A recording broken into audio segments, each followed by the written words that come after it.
அமிலங்களின் வகைகள். அமிலம் எங்கிருந்து பெறப்படுகிறது, அதன் மூலம் அதை வைத்து கரிம அமிலம், கனிம அமிலம் என்று 2 வகையாக பிரிக்கலாம். கரிம அமிலம் உயிரினங்களிலிருந்து பெறப்படும். கனிம அமிலம் பாறை உப்புகளிலிருந்து ஆய்வகத்தில் தயாரிக்கப்படும். காரத்துவ அடிப்படையில் ஒற்றை, இரட்டை, மும்மை காரத்துவ அமிலம் என்று 3 வகையாக பிரிக்கலாம்.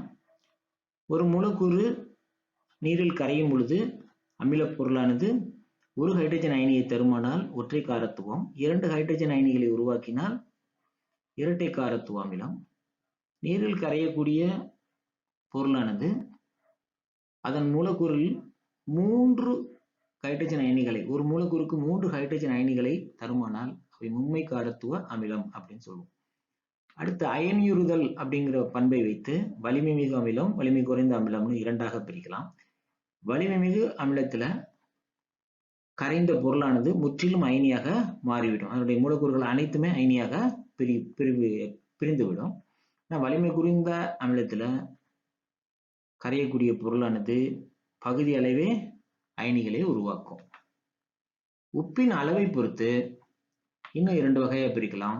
செறிவுமிக்க அமிலம், நீர்த்த அமிலம் 2 வகையா பிரிக்கலாம். செறிவுமிக்க அமிலம் அப்படின்னா அது இருக்கக்கூடிய கரை பொருளானது, அமிலத்துக்கு காரணமான பொருளானது அதிக அளவு இருக்கும். நீர்த்த அமிலத்துல நீர்ம பொருளோடு ஒப்பிடும்போது மிக குறைந்த அளவு உப்பு கரைந்திருக்கும். அப்படிப்பட்ட அமிலம் நீர்த்த அமிலம் என வகைப்படுத்தப்படும்.